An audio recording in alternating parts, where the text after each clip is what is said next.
ओम शांति। मैं डॉक्टर सचिन पारा मुंबई से बोल रहा हूँ। आज ब्रह्मा कुमारी इस मेडिकल विंग की तरफ से ये जो सेशन हम चर्चा करने वाले हैं, इसका नाम है काम इन द क्राइसिस। वर्तमान समय पूरे भारत में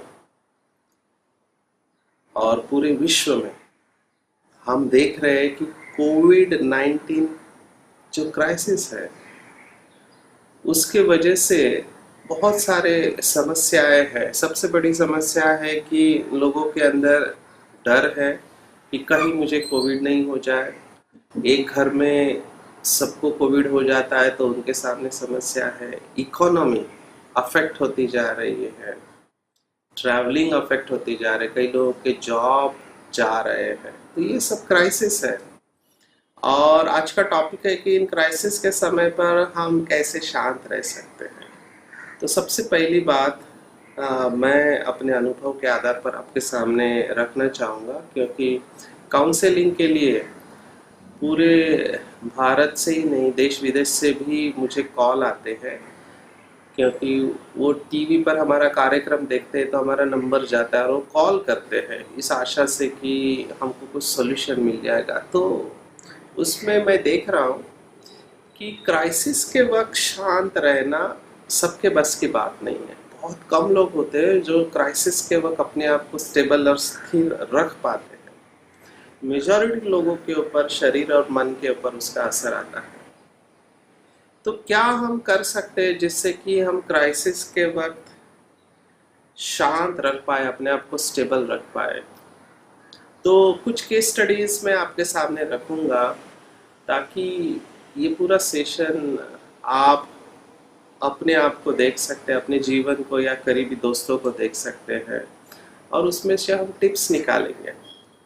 पहला जो केस स्टडी है वो मुंबई का ही मैं देना चाहूँगा। मुंबई की एक बहुत दुखद घटना है कि मुंबई में एक जगह पर एक टेम्पल था छोटा, जिसका पुजारी बहुत सालों से उस मंदिर की पूजा करता था, साफ सफाई करता था।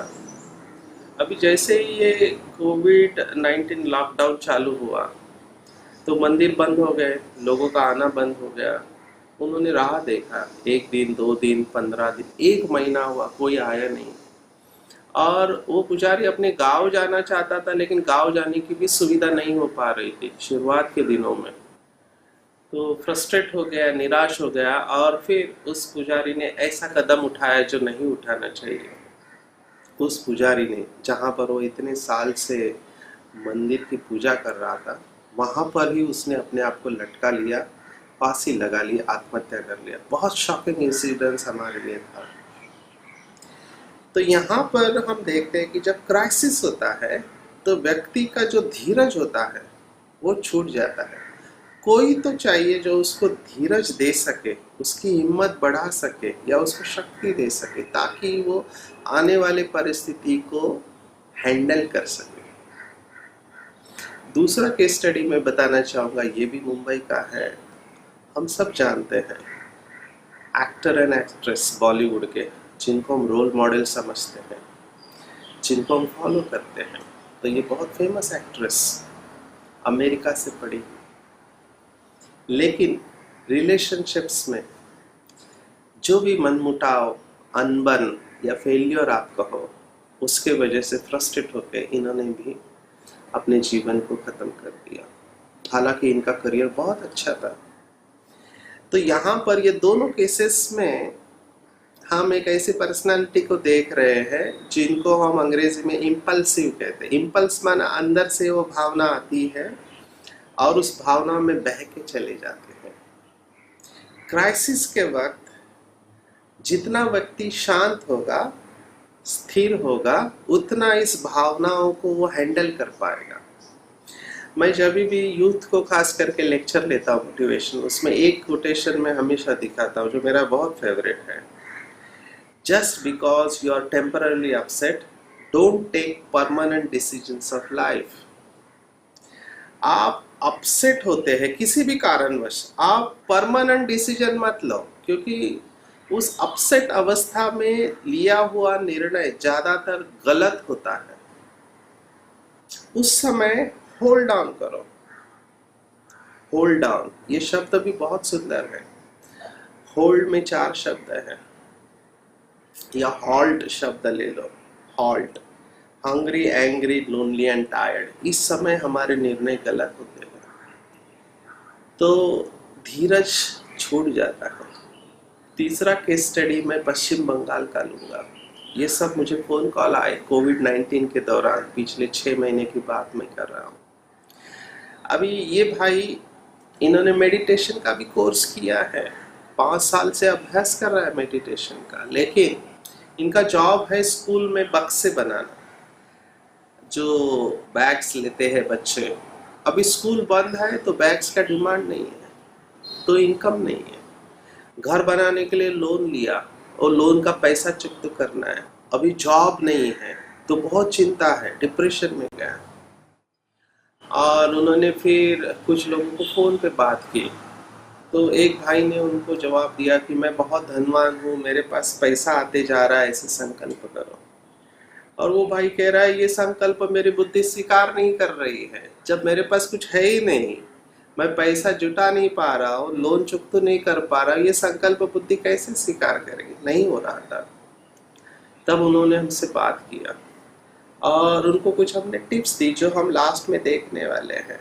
आज वो भाई स्टेबल है, हालांकि परिस्थिति दूर नहीं हुई लेकिन वो स्टेबल है। उसको कुछ हमने बातें बताई और वो हैंडल कर रहा है अपने स्ट्रेस को। हालांकि उनके अंदर भी आत्महत्या के विचार आ रहे थे, क्योंकि बीवी है, माँ है, बूढ़ी माँ, और घर का लोन चुकता करना है, खाने के प्रॉब्लम्स है। तो ये परिस्थिति है। हमने रिलेशनशिप्स की परिस्थिति देखी, अकेलापन देखा और आर्थिक परिस्थिति देखी। और एक आर्थिक परिस्थिति का एग्जाम्पल मैं देना चाहूँगा, और ये पॉजिटिव एग्जाम्पल है। हम सब जानते हैं भारत में बिजनेसमैन एक है जिनका नाम है विट्ठल कामत। अभी इनका बहुत बड़ा चेन ऑफ होटल्स, और बिजनेस में काफ़ी लोन लेना पड़ता है। तो इन्होंने भी कुछ लोन लिया था, वो लोन बढ़ते बढ़ते बढ़ते गया और एक ऐसा समय आया कि विट्ठल कामत जी के ऊपर 282 करोड़ का लोन हो गया, कर्जा हो गया। अब ये चुकता कैसे करें, बहुत बड़ी अमाउंट है। तो डेफिनेटली ये क्राइसिस है, आर्थिक क्राइसिस। और उस समय विचार नेगेटिव चलने लगे और उन्होंने सोचा कि मैं इससे बाहर नहीं निकल पाऊंगा, इससे तो मर जाना अच्छा है। तो उन्होंने आत्महत्या का भी निर्णय लिया। अभी आत्महत्या करने के लिए हिम्मत नहीं हो रही थी, खुद को ख़त्म करना, क्योंकि खुद से इंसान बहुत प्यार करता है। लेकिन जब ये ट्रायड हम कहते हैं, होपलेस, हेल्पलेस एंड वर्थलेस, माना इंसान जब ये क्राइसिस आता है तो होपलेस फील करता है कि कोई आशा दिखाई नहीं देती, आशा की किरण, और हेल्पलेस, कोई मेरी मदद नहीं कर सकता इसमें, और वर्थलेस, मैं किसी काम का नहीं हूँ। ये डिप्रेशन का ट्रायड है। तो उन्होंने निर्णय लिया, अपने सबऑर्डिनेट को कहा कि शराब की बोतल निकालो, क्योंकि हिम्मत चाहिए। किसी ने बोला था कि शराब पीने से ताकत आती है, हालांकि ये भी झूठ है, वो टेम्पररी इफेक्ट होता है ब्रेन के ऊपर का। और वो अपने ऑफिस की तरफ जा रहे थे तो इंसिडेंटली देखो कैसे जीवन बदल सकता है एक क्षण में। वो जिस एरिया में उनका बिल्डिंग था वो 22 माले की बिल्डिंग, मुंबई में फोर्ट इलाका। अभी उस बिल्डिंग को कलर करने वाला एक पेंटर, आपने देखा होगा ऊंची इमारतों में जो पेंटिंग करते हैं, रस्सी के सहारे वो नीचे आते हैं और उसके ऊपर बैठकर वो पेंटिंग करते हैं, कोई सपोर्ट नहीं है। तो वो देख रहे थे कि अगर ये पेंट करने वाला भाई जरा भी इसका बैलेंस चला जाए तो नीचे गिर के मर जाएगा, कुछ हजार सैलरी के लिए अपनी जान खतरे में डाल रहा है।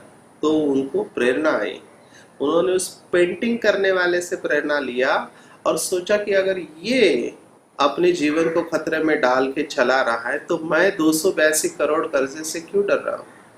और उन्होंने अपना डिसीजन बदला उस भाई को देख के, और फिर से मीटिंग किया, यथार्थ लोगों से बात किया और प्लानिंग करके धीरे धीरे अपना 282 करोड़ रुपए का कर्जा पूरी तरह से चुकता किया और आज वो डेब्ट फ्री है टोटली।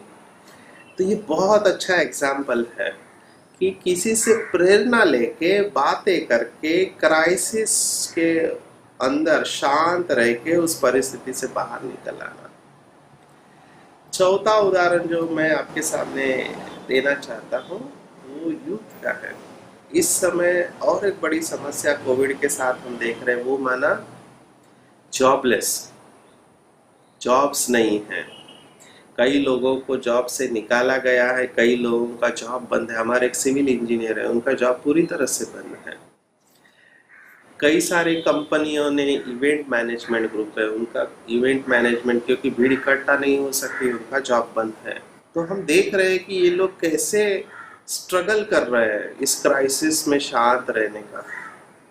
तो ऐसे एक यूथ जिसको जॉब नहीं है बहुत डिप्रेस हो गया और उसके अंदर भी आत्महत्या के विचार आ गए।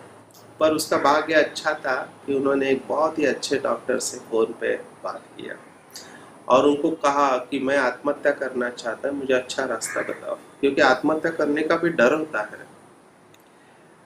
तो ये डॉक्टर बहुत अच्छे काउंसलर, उन्होंने देखा कि ये लड़का डिस्टर्ब है और इसको बचाया जा सकता है। पहले तो उन्होंने सब बताया उनको विधि, फिर देखा कि इसके ऊपर असर नहीं हो रहा है, तो उन्होंने परमात्मा को याद किया और एक अच्छा विचार उनके अंदर आया।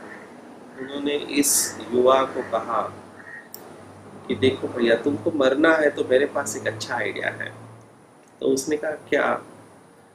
तो उस डॉक्टर ने कहा यहाँ से बॉर्डर नज़दीक है, तुम बॉर्डर पे जाओ, दुश्मन को गोली मार के मरो, कम से कम देश के लिए शहीद होके तो मरो।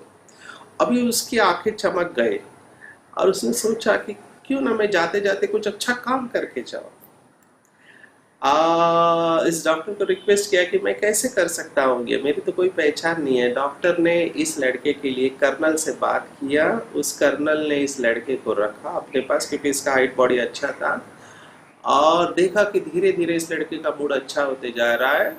और ये बात मैं आपको 20 साल पहले की सुना रहा हूँ। वो लड़का आज भी बॉर्डर पर भारत देश की सेवा कर रहा है, उसने आत्महत्या नहीं की। तो दो निगेटिव एग्जाम्पल, दो पॉजिटिव एग्जाम्पल समय की सीमा को देखते हुए। ऐसे तो बहुत सारे केसेस हम आपको सुना सकते हैं, लेकिन ये केस स्टडीज इसलिए सुना रहा हूँ मैं कि आप इसके साथ आइडेंटिफाई कर सको। हो सकता है आप में से कोई इस समय अकेलापन फील कर रहा हो, अकेलापन, और आपको लगता हो कि मेरी समस्या का कोई समाधान नहीं है, मेरी कोई मदद नहीं कर सकता, मेरी कोई कीमत नहीं है इस दुनिया में। हो सकता है आपके सामने भी फाइनेंशियल क्राइसिस हो, आपको चिंता सता रही हो कि हमारा घर कैसे चलेगा, मेरा परिवार कैसे चलेगा। जैसे मेरे सामने अभी बहुत पेरेंट्स हैं जिनको स्कूल की फीस भरने के प्रॉब्लम है, इंटरनेशनल स्कूल की फीस बहुत होती है।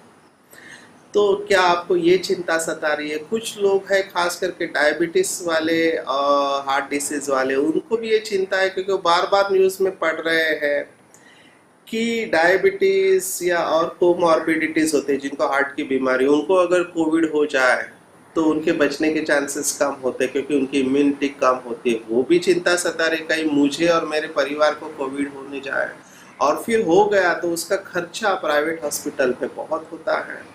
तो ये सब क्राइसिस हो सकता है आपके लाइफ में भी हो। रिलेशनशिप्स, बहुत सारे लोग घर से काम कर रहे हैं तो पति पत्नी के बीच झगड़े और मनमुटाव हम देख रहे हैं।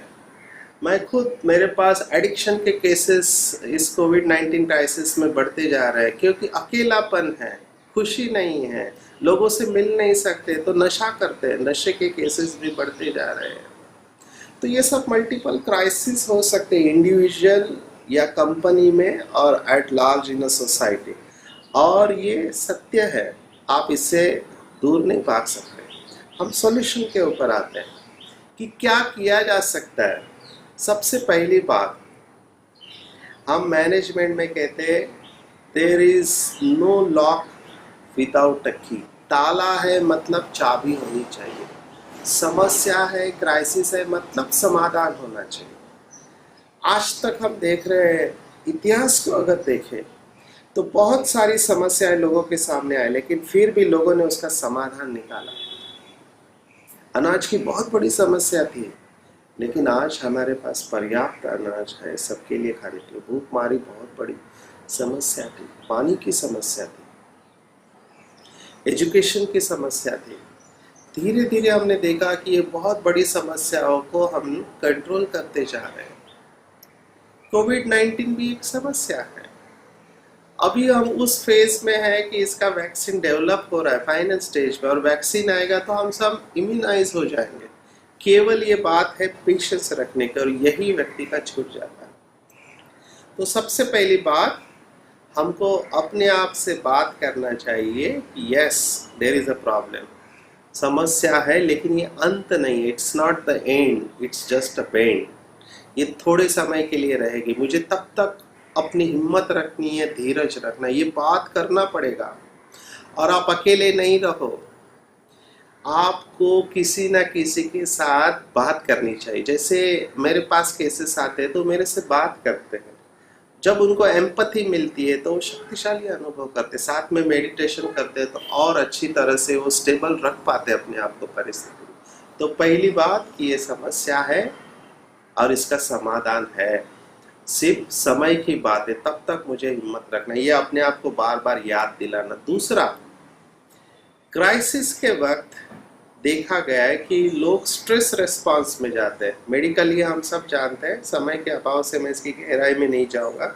जब भी परिस्थिति आती है तो हमारे अंदर की डिफेंस मैकेनिज्म एक्टिवेट हो जाती है, जो हमको बचाने की कोशिश करते हैं। इसको हम स्ट्रेस रिस्पांस कहते हैं। तो हमारे शरीर के अंदर कॉर्टिसोल और एड्रेनालिन ये तैयार होते हैं, और वो हमको परिस्थिति का सामना करने के लिए तैयार करती है। या तो हम सामना करते हैं या भाग जाते हैं, इसके लिए तैयार करते हैं। तो हमारे अंदर ये केमिकल्स तैयार होते हैं। और इसको माइंड के लेवल पर देखा जाए तो क्राइसिस के वक्त बहुत कम लोग होते हैं जो पॉजिटिव और स्टेबल रह पाते हैं। मेजॉरिटी लोगों के अंदर व्यर्थ संकल्प चलते हैं और ज़्यादातर निगेटिव संकल्प चलते हैं। तो दूसरा टिप्स मैं देना चाहूँगा, बार बार अपने आप को याद दिलाओ, क्योंकि ऐसे समय पर जो विचार चलते हैं, मेरा कुछ नहीं हो सकता, पता नहीं क्या होगा, मेरे परिवार का क्या, जॉब मिलेगा या नहीं, पैसा कहाँ से आएगा, वगैरह वगैरह। तो ये सब जो है वो केवल विचार है, और विचारों को बदला जा सकता है। तो अपने आप से दूसरा थॉट दो कि इस समय मेरे जो विचार चल रहे हैं, इन विचारों को बदला जा सकता है। विचारों से भावना निर्माण होती है, और विचार बदले तो भावना भी बदल जाती है। ये बहुत बड़ा इक्वेशन है, कॉग्निटिव इक्वेशन हम कहते हैं। डॉक्टर वेन डायर, जो बहुत फेमस राइटर, मोटिवेशनल स्पीकर है, उन्होंने इसको पॉपुलराइज किया। हालांकि ये पुराना है, लेकिन उन्होंने बहुत अच्छी तरह से पॉपुलराइज किया। उनका international best seller erroneous zones करके किताब, उन्होंने कहा thought leads to feelings, thoughts are under your control, it means feelings are under your control. विचार से भावना बनती है, विचार हमारे नियंत्रण में, इसका मतलब भावनाएं भी हमारे नियंत्रण में है। हमने देखा क्राइसिस में व्यक्ति का भावनाओं के ऊपर का नियंत्रण खो देता है, या गुस्से की भावना, या निराशा की भावना, या डर की भावना उसको लेके जाती है, और वो यथार्थ निर्णय ले पाता है। क्राइसिस के वक्त जितना शांत रहेंगे उतना क्लैरिटी रहेंगे, लेकिन शांत रहने के लिए इन विचारों का जो तूफान है उनको शांत करना पड़ेगा। और विचारों को या विचारों के तूफानों को शांत करना है तो अपने आप को देखना पड़ेगा, अपने आप से बातें करनी पड़ेगी, मेडिटेशन करना पड़ेगा, तभी आपका डिसीजन यथार्थ हो सकता है। कुछ लोगों में नेचुरली ये कला रहती है, मेजॉरिटी लोगों को ये डेवलप करना पड़ता है। ऑफकोर्स हमारे पास जो केसेस आते हैं वो डेफिशिएंट कोपिंग मैकेनिज्म वाले, माना परिस्थिति को हैंडल करने की क्षमता कम होती है, ऐसे लोग आते हैं जिनको फिर सहारा चाहिए होता है। तो यस, अपने आप से बात करो कि ये केवल एक विचार है और विचार को बदला जा सकता है। मैं अकेला इस समय नहीं इस परिस्थिति से जा रहा हूँ, बहुत सारे लोग इस परिस्थिति से जा रहे हैं, और कोई भी परिस्थिति लंबे समय तक नहीं रहती है। मुझे कुछ ना कुछ करते रहना चाहिए जो मेरे नियंत्रण में है। होता क्या है, क्राइसिस के वक्त व्यक्ति को सोचता नहीं हो क्या करे। जैसे वो पश्चिम बंगाल का मैंने आपको उदाहरण दिया, उस व्यक्ति को सूझ नहीं रहा था क्या करो, उसको सब एंड्स क्लोज दिखाई दे रहे थे। जब सब एंड क्लोज दिखाई देते तब आत्महत्या का विचार व्यक्ति करता है। ऐसे समय पर आपको प्रोफेशनल व्यक्ति के साथ बात करना चाहिए। Please talk to someone and do something actively. किसी ना किसी काम में अपने आप को बिजी रखना चाहिए ताकि वो विचार नहीं आए, क्योंकि ऑटोमेटिक ऑटो पायलट मोड में विचार जाते हैं। इनको हम एंड्स कहते हैं, ऑटोमेटिक नेगेटिव थॉट्स। ये अपने आप चलते हैं और हमको काटते रहते हैं, खत्म करते रहते हैं। इसलिए अपने आप को पूरी दिनचर्या बनाओ, सुबह से रात तक आपको क्या क्या करना है उसमें बिजी रहो। अगर आप कर सकते हो तो घर में एक्सरसाइज करो। मुझे बहुत खुशी हो रही है, कल हमारे पास एक भाई आया, वो 60 प्लस बुजुर्ग है, लेकिन वो जूम के ऊपर या जो भी गूगल मीट है इसके ऊपर 40 लोगों का डेली एक्सरसाइज लेते हैं। जो पहले गार्डन में एक्सरसाइज, आज वो मोबाइल पे खुद ले रहे हैं। खुद भी फिट है, औरों को भी फिट रख रहे हैं। एक्सरसाइज मस्ट इंट्रोड्यूस करो, क्योंकि उसमें हमारे ये जो हार्मोन्स है यूज हो जाते हैं और हम तैयार हो जाते हैं। एक्सरसाइज बहुत अच्छा एंटीडोट है स्ट्रेस को मैनेज करने का। कुछ ना कुछ प्लान रखो दिन भर में, और सबसे अच्छा तरीका होगा कि आप किसी की मदद करो, अगर संभव हो तो बातें करो। मुझे पता है घर से बाहर निकलना मुश्किल है उनके लिए, लेकिन जो निकल सकते हैं निकले, अपने सोशल डिस्टेंसिंग और मास्क और जो भी प्रिकॉशन लेना उसके साथ में। जैसे डॉक्टर्स हम देख रहे हैं, बहुत सारे डॉक्टर्स या health care related staff, police कर्मचारी है, ये अपनी ड्यूटी निभा रहे हैं। कई लोग ड्यूटी पर जा रहे हैं और वो अच्छा महसूस करें क्योंकि उनकी मन और बुद्धि कुछ ना कुछ कर रही है। तो अपने आप को बिजी रखें। सबसे अच्छा तरीका मैं कहूँगा कि आप मेडिटेशन करो। कई लोगों को लगता है मेडिटेशन माना 20-25 मिनट कुछ करना है, ऐसे नहीं है। Meditation is an attitude towards life. ये जीवन के प्रति का दृष्टिकोण है, और निरंतर मेडिटेटिव स्टेज में हम रह सकते हैं विद प्रैक्टिस। ओवरनाइट नहीं होगा, ये सब हमारे पैटर्न्स होते हैं, बिलीफ सिस्टम, इसको बदलने में टाइम लगता है। थोड़ा समय अपने आप को दो और ब्रह्मा कुमारीज राजयोग मेडिटेशन का अभ्यास करो। मेरे वैयक्तिक जीवन में मैंने बहुत लोगों को काउंसलिंग करने के निमित्त बना जो एडिक्ट्स है, और मैंने देखा जो बहुत टफ पैटर्न होता है वो भी चेंज हो गया, पर निरंतर मेडिटेशन के अभ्यास से और काउंसलिंग से। तो मैं चाहूँगा कि आप नज़दीकी ब्रह्मा कुमारी सेंटर को संपर्क करें या इस मेडिटेशन का अभ्यास करें। अभी हम 5 मिनट के लिए समय सीमा को देखते हुए इस मेडिटेशन का अभ्यास करेंगे। क्या विचार लाने चाहिए जिसके वजह से हम शांत हो जाए, हम विचार हमारे शांत हो जाए। तो देखा गया है कि जैसे हमारा शरीर रिलैक्स होता है, मन भी धीरे धीरे शांत होने लगता है, और इस शांत अवस्था को हम लंबे समय तक रख सकते हैं। क्राइसिस के वक्त शांत रहना मुश्किल होता है क्योंकि उस समय हमको एक्ट करना होता है, लेकिन अगर हमने पहले से ही अभ्यास किया हुआ है तो क्राइसिस के वक्त भी हम शांत रह सकते हैं। हमारे पास ऐसे बहुत एग्जाम्पल है जो बीमारियों में भी शांत रहते हैं, बीमारियों में भी खुश रहते हैं, या इस आर्थिक परिस्थिति जो है इसमें भी शांत रह के वो अपना बिजनेस चला रहे हैं या अपने घर को चला रहे हैं। ऐसे बहुत सारे पॉजिटिव एग्जाम्पल हमारे पास है। समय के अभाव से मैं इन सबको नहीं ले पा रहा हूँ, लेकिन मेडिटेशन का 5 मिनट अभ्यास करेंगे। अपने आप को बिल्कुल हल्का छोड़ देंगे, सिर से लेके पाँव के अंगूठे तक आपका पूरा शरीर बिल्कुल हल्का, शांत और रिलैक्स। दोनों हाथ, दोनों पैर, छाती, पेट, पीठ की मांसपेशी रिलैक्स, चेहरा, सिर, आईब्रोज शांत और रिलैक्स। ध्यान दो आंखों के बीच में महसूस करें, मैं एक दिव्य प्रकाश शरीर से भिन्न शांत स्वरूप, शांत रिलैक्स, सर्वशक्तिवान ऑलमाइटी परमात्मा से शक्तियों का प्रकाश मेरी तरफ आ रहा है और मेरे अंदर प्रवेश कर रहा है, और मैं शक्ति का अनुभव कर रहा हूं। मैं एक शक्ति शक्ति स्वरूप चैतन्य शक्ति। आज मैंने महसूस किया ऐसी कोई परिस्थिति नहीं जिसका समाधान नहीं। ताला है मतलब चाबी है, समस्या है मतलब समाधान है। कितनी भी विपरीत परिस्थिति हो, मैं अपने आप को शांत रख सकता। मेरे विचार और भावनाएं मेरे नियंत्रण में। कोई भी परिस्थिति लंबे समय तक नहीं रहती। मुझे धीरज रखना, हिम्मत रखना। परमात्मा की शक्ति सदैव मेरे साथ। ऐसे बहुत लोग इस समय हैं जो इस परिस्थिति से जा रहे हैं, लेकिन वो फिर भी स्थिर है। मैं भी स्थिर रह सकता हूँ। किसी भी परिस्थिति को मैं हैंडल कर सकता हूँ। मुझे बहुत अच्छा लगता है, शांत लगता है। ओम शांति शांति शांति।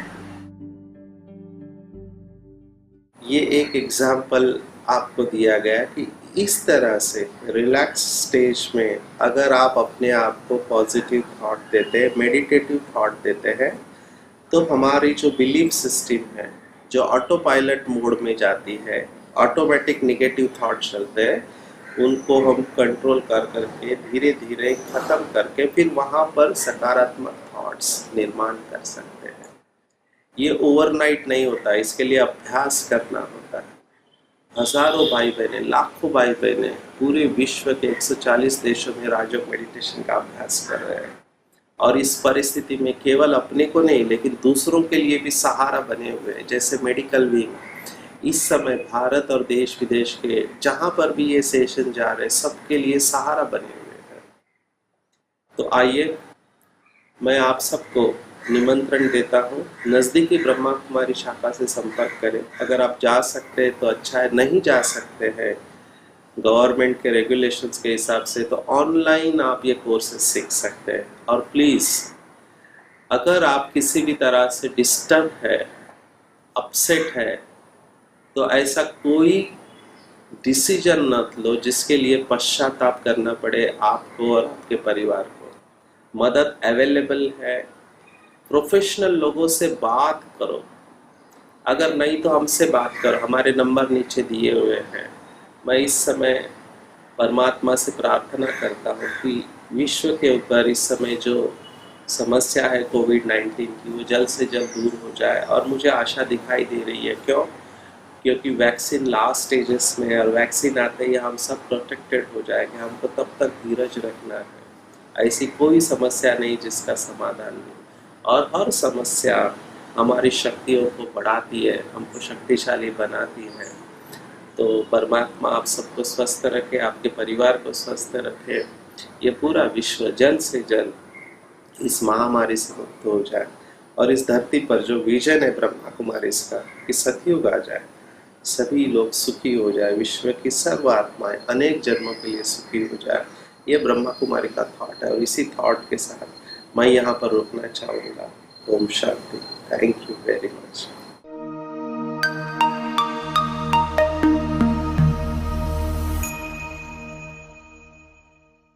ओम शांति। कैंसर के नाम सुनते ही स्ट्रेस हो जाता है।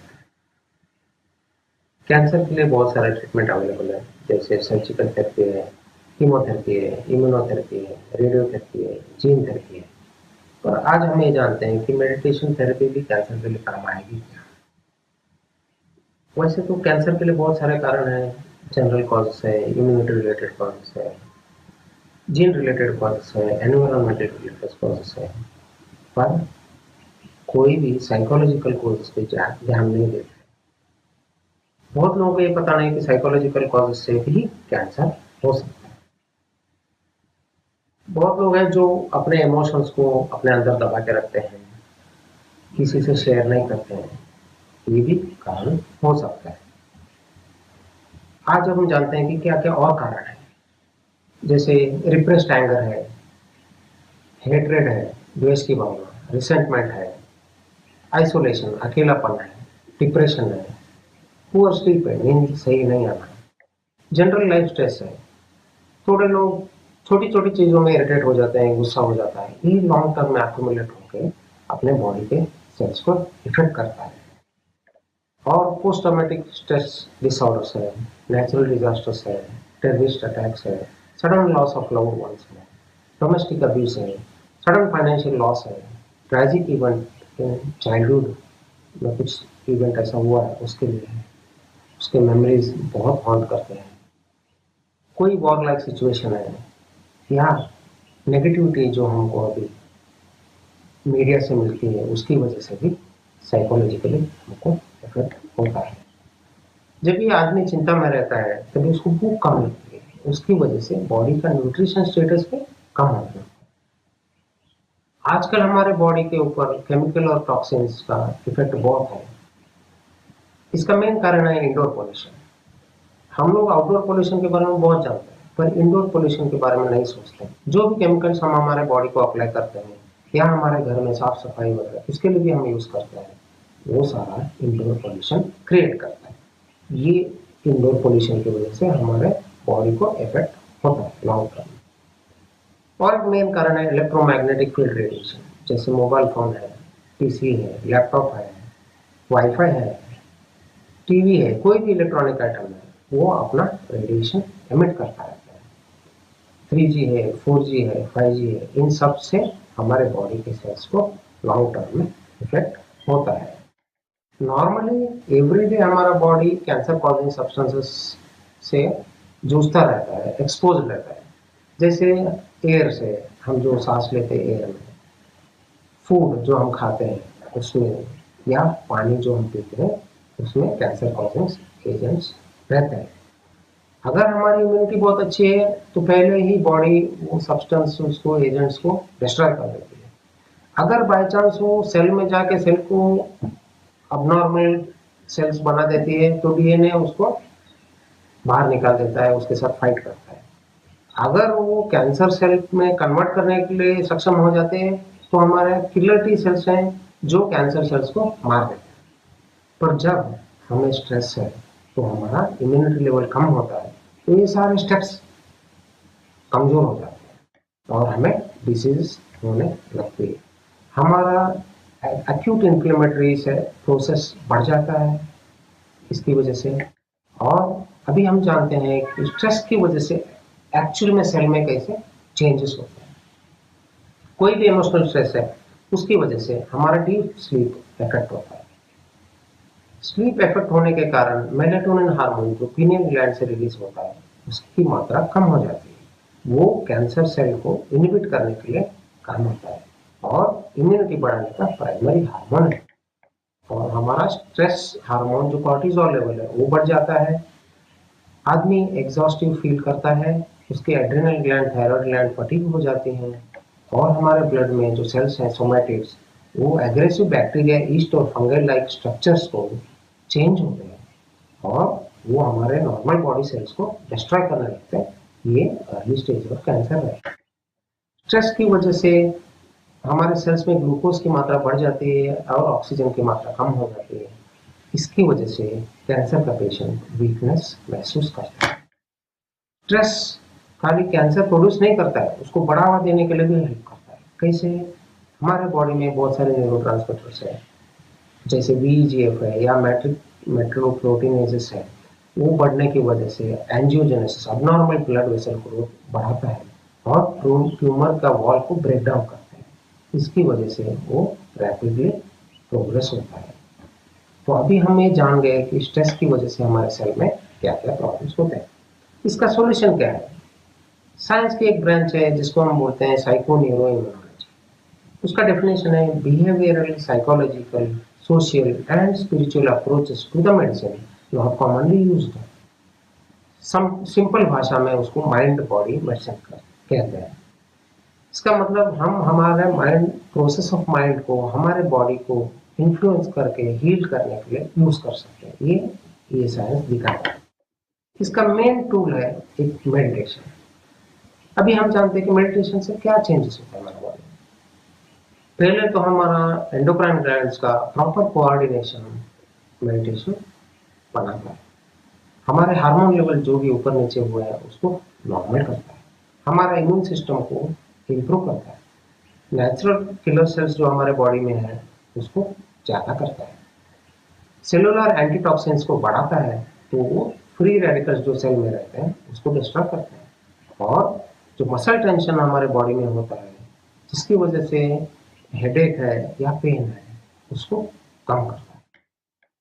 अभी आप सोचो कि मेडिटेशन कैसे कैंसर पेशेंट को हेल्प करता है। एक पेशेंट आता है डॉक्टर के पास जिसको कुछ गांठी हुई है या कोई सिम्टम्स है जिसको उसको कैंसर है या ऐसा डाउट है, तो डॉक्टर उनको लैब टेस्ट प्रिस्क्राइब करते हैं, सोनोग्राफी बोलते हैं, एफएनएसी बोलते हैं, बायोप्सी कराते हैं, सीटी स्कैन कराते हैं।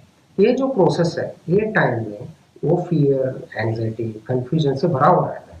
अगर वो आदमी अगर मेडिटेशन करता रहा तो इतना डरा हुआ नहीं रहेगा। और बाय चांस कैंसर का डायग्नोसिस हो गया, पक्का किया कैंसर है, जब डॉक्टर बोलते हैं कि आपको कैंसर है, तो इमोशनल जो शॉक जब भी वो टाइम में होता है उससे बचने के लिए, उसको कम करने के लिए मेडिटेशन हेल्प करता है। बहुत सारे पेशेंट एक बार सुन समझ में आ गया उनको कैंसर है, तो वो समझते हैं अभी कैंसर हो गया है, कुछ अभी आगे नहीं है। पर ऐसा नहीं है। लोग डर के घर में बैठते हैं, रिलेटिव्स के साथ कोऑपरेट नहीं करते, हॉस्पिटल नहीं आते हैं, टेस्टिंग नहीं कराते हैं, आगे का ट्रीटमेंट नहीं लेते हैं प्रॉपरली। इसकी वजह से भी कैंसर बढ़ता है। अगर वो मेडिटेशन करता रहा तो वो ट्रीटमेंट के ऑप्शंस क्या है वो अच्छी तरह से जानेगा। जो डॉक्टर के लाइफस्टाइल चेंजेस बोल रहे हैं उसको रिलीजियसली करेगा तो अपने रिकवरी के लिए वो हेल्प होगा। और जो भी स्ट्रेस है, इनर स्ट्रेंथ उसको गेन होता है, उसको डीप रिलैक्सेशन होता है, क्लैरिटी ऑफ माइंड आती है, कामनेस होता है। चैलेंजेस जो आगे ट्रीटमेंट में होने वाले हैं, एडवर्स इफेक्ट्स है, साइड इफेक्ट जो भी होने वाले हैं, उसको फाइट करने के लिए और उसको होप दिलाने के लिए मेडिटेशन काम आता है। उसका इमोशनल और साइकोलॉजिकल स्ट्रेस कम करने की वजह से जो कैंसर आगे बढ़ने वाला है उसको रोक सकते हैं और वो हील भी हो सकता है। मेडिटेशन माइंड, इमोशन और बॉडी तीनों एस्पेक्ट्स पे काम करता है। एक्यूट स्ट्रेस मैकेनिज्म को कम करता है। जो हमारे न्यूरोट्रांसमीटर्स है जैसे मेलेटोनिन है जो नींद अच्छी दिलाने के लिए काम करता है, पावरफुल एंटीऑक्सीडेंट है और इम्यूनिटी बूस्टर है, वो 98% को 300% मतलब 300 गुना बढ़ जाता है मेडिटेशन से। DHEA जो रेजिस्टेंस ऑफ डिसीज को बढ़ाता है वो ऑलमोस्ट 90% बढ़ जाता है। डोपामिन है, सेरोटोनिन है, जो हैप्पीनेस हार्मोन्स है वो रिलीज होते हैं, आदमी को अच्छा लगने लगता है। गाबा जो न्यूरोट्रांसमीटर है अनकंट्रोल्ड अनवांटेड थॉट्स को कंट्रोल करता है, वो बढ़ जाता है। स्ट्रेस रिलीजिंग हार्मोन है कॉर्टिसोल, वो ऑलमोस्ट 47% कम हो जाता है। तो अभी हम जानते हैं कि मेडिटेशन से साइंस क्या स्टडी किया अभी तक मेडिटेशन के ऊपर और रिव्यू ऑफ लिटरेचर क्या बोलता है, जर्नल्स में जो पब्लिश हुए आर्टिकल्स है उनके कंक्लूजन के बारे में हम जानते हैं। मेडिटेशन हमारे ब्रेन के स्ट्रक्चरल और फंक्शनल एस्पेक्ट्स को चेंज करता है, स्पेशली इमोशनल अवेयरनेस सिस्टम है उसको बढ़ाता है। मेडिटेशन से कॉर्टिकल थिकनेस इंक्रीज होता है, ग्रे मैटर में चेंजेस आते हैं, इमोशनल रेगुलेशन के लिए हेल्प होता है। Meditation boosts body's natural cancer fighting abilities by heightening activities of NK cells, T cells, and other immune mechanisms. It promotes DNA repair and regulation of cell growth. It increases the length of telomerase. Telomerase हमारे chromosome के and caps हैं, जो जितना length ज्यादा होता है उतना हमको डिसीज से प्रोटेक्शन मिलता है, उसको मेडिटेशन बढ़ाता है। एक स्टडी में ये बोला गया है कि पॉजिटिव थॉट्स होने की वजह से हमारा बॉडी का फिजियोलॉजी चेंज होता है हीलिंग के टुवर्ड्स। और एक स्टडी में ये बोला है कि जो भी रिप्रेस्ड इमोशंस दबा के रखे हुए उसकी वजह से unbalanced cortisol fluctuation होते हैं और and that can predict early death in cancer. Or another study says that suppressed anger can be a precursor and development of cancer and factor in its progression after the diagnosis. ये negative thoughts को reduce करता है, bad moods को कम करता है, compulsive worrying को भी meditation कम करता है। Visualisation of healing process during meditation करने से एक्चुअल हीलिंग इंप्रूव हो जाता है। It enhances the quality of life. Meditation reduces the stress-related symptoms. It increases immunity, increases mental health and emotional well-being. It reduces anxiety, depression, emotional and psychological adverse effects associated with medical or endocrine treatments. It reduces fear of recurrence. जो treatment ले चुके हैं cancer का पर अभी उनको doubt है कि और एक बार नहीं आए, वो डाउट कम करता है। फटीग जो जनरलाइज्ड सुस्ती रहती है कैंसर पेशेंट की, वो कम करता है। एक स्टडी न्यूरोब्लास्टोमा केसेस चिल्ड्रन में किया गया था जिसमें वो बोलते हैं कि एक्यूट पेन बहुत कम होता है मेडिटेशन करने से और ग्रेटर सेल्फ कॉन्फिडेंस आता है, optimism to cope with illness बढ़ जाता है। तो इतना सारा साइंस हमको बोल रहा है कि मेडिटेशन से इतना इफेक्ट हमको अच्छा इफेक्ट बॉडी पे आता है, तो क्यों ना हम हमारे पेशेंट्स को मेडिटेशन कराएं। इसकी वजह से उनका साइकोलॉजिकली जो भी डिस्टर्ब है वो सही हो जाएगा, उनका जो डिसीज प्रोग्रेशन हो रहा है वो कम हो जाएगा, काफी लोग हील भी हो जाएंगे। तो मुझे लगता है सब डॉक्टर लोग या जो भी है पेशेंट्स हैं या रिलेटिव्स है, मेडिटेशन को कैंसर के मरीजों में अपनाना जरूरी है। अभी हम जानते हैं थोड़े मिरेकल्स के बारे में हम डिस्कस करते हैं, रियल लाइफ स्टोरीज जिनको कैंसर हुआ था और कैसे वो लोग बाहर आए। तो पहला है वियना स्टीबल, वो नेचुरोपैथी प्रैक्टिशनर थी, डाइट प्रैक्टिशनर थी। उनको बोन का कैंसर हुआ राइट लेग में, उनको एम्पुटेशन एडवाइस किया गया था। उन्होंने नेचुरोपैथी ट्राई किया, क्लींजिंग ट्राई किया, डाइट ट्राई किया, विजुअलाइजेशन किया, अफर्मेशंस किया, पर कुछ हुआ नहीं। फिर एक बार उन्होंने सोचा कि मेडिटेशन से मुझे इसको हील करना है और डीप मेडिटेशन करने लगे, डेली प्रैक्टिस। फिर एक दिन उनको इंट्यूशन आया कि आज मुझे हील होना है और आज हील होंगी। फिर उनको सडनली एक ख्याल आया कि उन्होंने बॉडी को कमांड किया कि आज मुझे कंप्लीटली हील होना है, नॉर्मल होना है। तो टू हर सरप्राइज ऑल्सो उनका लेग 3 इंच श्रंकन हुआ था, वो ग्रो होने लगा, धीरे धीरे नेचुरल स्टेट पे आ गया और she got healed. Can you believe this? I mean ये टाइप ऑफ मिरेकल होते हैं मेडिटेशन से, और ये लाइव एग्जांपल है। और एक एग्जांपल है लुइस है, आप जानते होंगे, ये बहुत नामी ऑथर है जो माइंड के ऊपर रिसर्च करते हैं। इनका हम इमोशनल जर्नी जानते हैं इनके लाइफ का। ये 1.5 साल की थी तभी इनके पेरेंट्स का डाइवोर्स हो गया, ये 5 साल की थी तभी इनका रेप हो गया। मेंटल, फिजिकल और sexual abuse was routine in her life. She became unwanted mother at the age of 16. उनका शादी हुआ तो डाइवोर्स हो गया। वो खुद मेडिटेशन की टीचर थी पर भी उनको अचानक कैंसर हुआ। अभी इससे उन्होंने वो बाहर कैसे आए? तो डेली मेडिटेशन उनको हील करने के लिए उन्होंने यूज किया, डेली अफर्मेशंस उन्होंने यूज किया, अपने इमोशनल इश्यूज को रिजॉल्व किया, अपने पेरेंट्स को जो ब्लेम करती थी वो स्टॉप किया उन्होंने, वेजिटेरियन डिटॉक्सिफाइड डाइट लेने लगे। इसकी वजह से उनको क्योर हो गया। मॉरल उनका वो क्या बोलते हैं कि any disease can be healed if we are willing to change the way we think, believe and act. ध्यान से और एक बार सुनना, disease can be healed if we are willing to change the way we think, believe and act. अभी normally क्या होता है, पेशेंट डॉक्टर के पास आता है और वो एक्सपेक्ट करता है कि डॉक्टर उसको गोली से हील करे, पर इधर मेजर कैच क्या है कि अपने इमोशनल या अपने घर में जो टेंशन्स हैं उसको कुछ ध्यान नहीं देता है, या अपने लाइफस्टाइल में जो चेंजेस करना है उसके ऊपर तो ध्यान नहीं देता है। जो काम चल रहा है उसके लाइफ में, उसके प्रोफेशनल फ्रंट पे वो करता ही रहता है, वो इमोशन या वो स्ट्रेस में रहता ही है।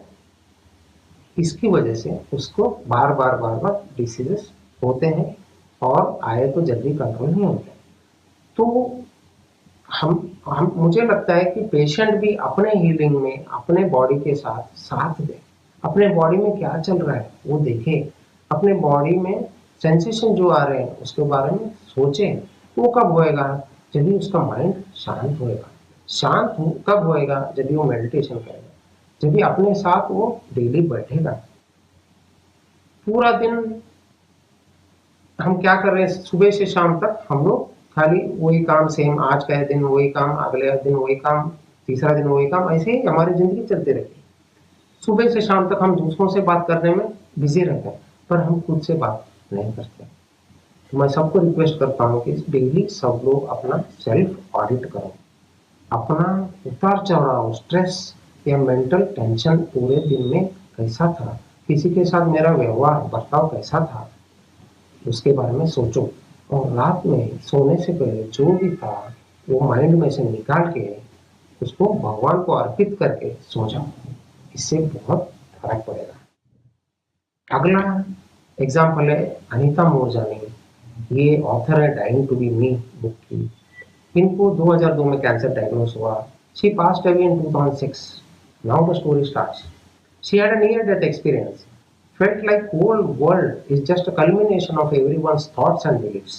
Nothing was actually real, but we make it real with our beliefs. So she herself felt that cancer is also not real.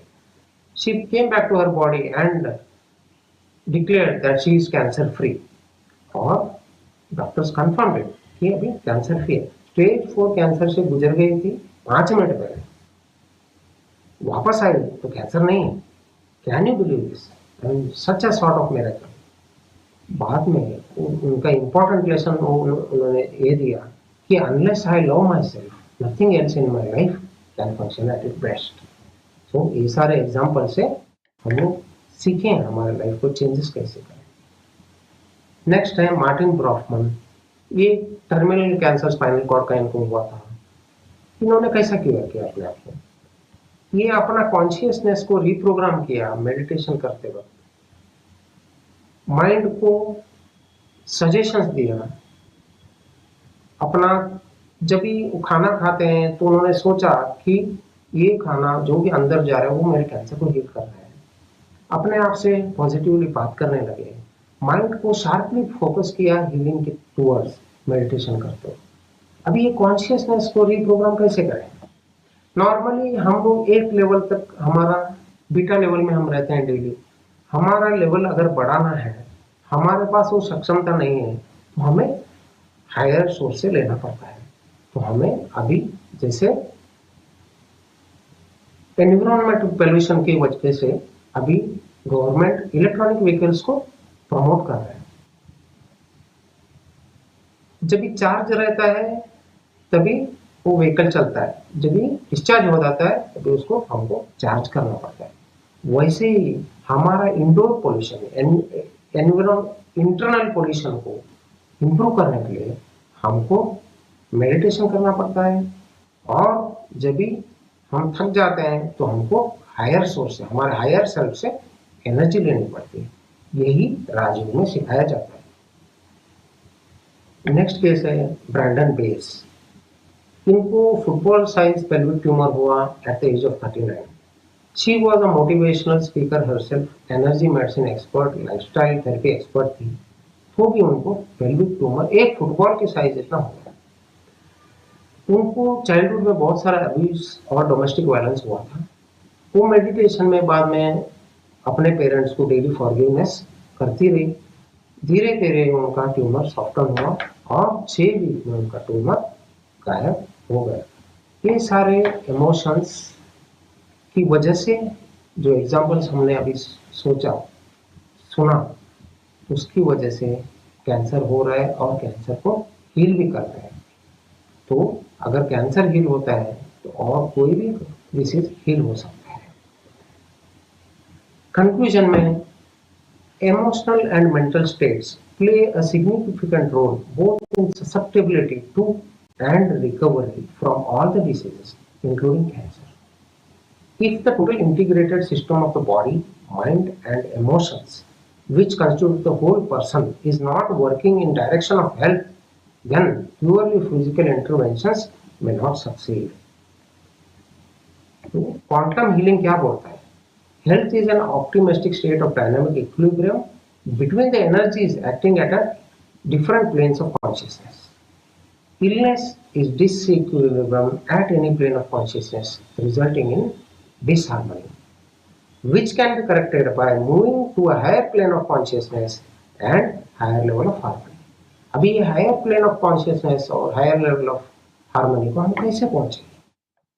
पहले तो हम लोग अपना फिजिकल हाइजीन के बारे में हम लोग ध्यान देते हैं, पर हमारे मेंटल हाइजीन के बारे में बिल्कुल हम ध्यान नहीं देते। अगर मेंटल हाइजीन को हमको इम्प्रूव करना है तो हमको मेडिटेशन करना जरूरी है। स्पेशली हमको हमारे हायर सेल्फ से, हायर कॉन्शियसनेस से, परमात्मा से एनर्जी हमको लेनी पड़ती है, क्योंकि हम अभी सक्षम नहीं है, हमारे में वो ताकत नहीं है, इसलिए हम ये तकलीफें झेल रहे हैं इमोशनल। जब भी हमारे साथ हायर सोर्स का, हायर कॉन्शियसनेस का एफर्ट भी हमको हील करने के लिए मिल जाता है, तो इजीली हम लोग हमारे प्रॉब्लम से निकल जाते हैं। अभी मैं मेरा खुद का एक्सपीरियंस आपको सुनाता हूँ। 2005 से मैं पेशेंट्स को मेडिटेशन सिखा रहा हूँ। हमारा हॉस्पिटल है ऑलमोस्ट 50 ईयर ओल्ड हॉस्पिटल, जहाँ हम एक पिरामिड मेडिटेशन सेंटर बनाए हैं और उधर एक 80 लोग बैठ सकते हैं। डेली उधर मेडिटेशन हम कराते हैं, रोग अनुसार योग, जो पेशेंट्स को मेडिटेशन कमेंट्री हम उनके डिसीज के हिसाब से देते हैं। स्टार्ट कैसे हुआ? कैंसर के पेशेंट्स, मैं नोटिस करता था कि स्टेज 4 कैंसर में बहुत सारा पेन होता है, तो हम लोग क्या देते हैं, पेथिडीन दिया, मॉर्फिन दिया, उनको सुला दिया, पर उनका लाइफ हमने एक्सटेंड कर दिया, पर उनका क्वालिटी ऑफ लाइफ इम्प्रूव नहीं हुआ। वो जितना लाइफ वो एक्स्ट्रा रह रहे हैं, उतना ज़्यादा टाइम वो हॉस्पिटल में स्पेंड कर रहे हैं, वो वरीड है। थोड़ा भी कुछ भी सिम्टम आता है तो बहुत घबरा जाते हैं, उनके रिलेटिव भी बहुत घबरा रहते हैं। तो ऐसे सिचुएशन में क्या करना चाहिए? तो फिर मैंने सोचा कि रिलेटिव्स को मैं उनको वाइब्रेशन भेजने का, हीलिंग का वाइब्रेशन भेजने का मैंने सिखाया। उनको क्या बोला कि आप उनको वाकई प्यार करते हो तो उनके आसपास आप बैठो, डेली आधा घंटा उनके लिए मेडिटेशन करो। तो जब हम ऐसा स्टार्ट करें तो मिरेकलसली हमको लगता था कि 2 महीना में अगर ये चला जाएगा, ऐसा पेशेंट लगे, वो 1-1 साल जीने लगा। जब भी उनके रिलेटिव उनके आसपास बैठ के मेडिटेशन करने लगे तो पेशेंट को बहुत अच्छा लगने लगा। धीरे धीरे 1 आध हफ्ते में वो खुद करने लगा और उसका पेन और उसका डिप्रेशन, एंजाइटी कम होने लगा। मैं नॉर्मली उनको क्या बोलता हूँ, देखो भैया एक्सपायरी डेट तो सबका है, सबके पास है, पर कौन सा डेट है हमको पता नहीं। आप एक दिन एक्सपायर होगे बोल के आप डेली आप सोचते बैठो, टेंशन में रहो, क्या मतलब है? आज आप जिंदा हो तो आज का दिन अच्छा रहो ना, हंसी खुशी से रहो। और बार बार आपका टेंशन कम है तो आपको डिसीजेस भी प्रोग्रेस नहीं होगा, आपको अच्छे भी लगने लगे। तो मैंने मेरे स्टाफ्स को सबको ये सिखाया और स्टाफ लोग सब मिलके हम लोग मेडिटेशन करते हैं पेशेंट्स के लिए। इससे बहुत अच्छा लगता है, स्टाफ को भी लगता है, होमली फीलिंग लगता है, उनके जो प्रॉब्लम्स है वो भी सॉल्व होते हैं, सेवा मनोभाव बढ़ता है। तो इसकी वजह से क्या होता है, अपना सोसाइटी में अपना हॉस्पिटल का नाम भी बढ़े और दूसरा अपने को अंदर से अच्छा लगता है। बहुत अच्छा लगता है जब भी पेशेंट बोलता है कि आपकी वजह से ठीक हुआ। अभी लास्ट वीक की एक मैं बात बोलता हूँ, एक सीए ब्लैडर का 4 स्टेज कैंसर का पेशेंट, पेन बहुत था और उसकी वजह से उसको मॉर्फिन वगैरह, पैचेस वगैरह हम दे रहे थे। उसको मल्टीपल मेट्स था लंग्स में, लिवर्स में, उसका SpO2 लेवल 60% था, ऑक्सीजन पे चल रहा था। तो मैंने उनके रिलेटिव को बोला, मुझे नहीं लगता है कल तक ये रहेंगे। तो बोले देखते हैं, फिर जब तक है तब तक रहने दो हॉस्पिटल में। तो उस दिन शाम में लॉकडाउन वैसे भी था, सब स्टाफ को बुला के मैंने बोला इनके लिए मेडिटेशन करेंगे और बैठ के मेडिटेशन किया। तो यू विल नॉट बिलीव कि मॉर्निंग सुबह उठ के वो आदमी बोलता है कि मुझे भूख लगी है और 7 इडली खाया उस दिन उसने। I mean it's like a miracle. आपके सामने वो दिखे तो आपको मिरेकल लगेगा कि आदमी गास्पिंग है, 60% ऑक्सीजन पे है, फिर भी उठ के वो मांग रहा है, कैसे? I mean quality of life कितना चेंज होता है। तो मैं सब लोगों को, डॉक्टर्स को ये रिक्वेस्ट करता हूँ कि let us join hands in elevating the humanity from its suffering. तो हम लोग डेली हमारे हॉस्पिटल में एक मेडिटेशन सेंटर करें, जहां हम भी मेडिटेशन करें और हमारा स्टाफ और हमारे पेशेंट्स करें। इससे बहुत सारी अच्छी सेवा हम कर सकते हैं, उनको साइकोलॉजिकली हम स्टेबल कर सकते हैं, उनको हीलिंग के लिए हम हेल्प कर सकते हैं। Let us build a great humanity and let us all get together and work for a better humanitarian world. Thank you. ओम शांति।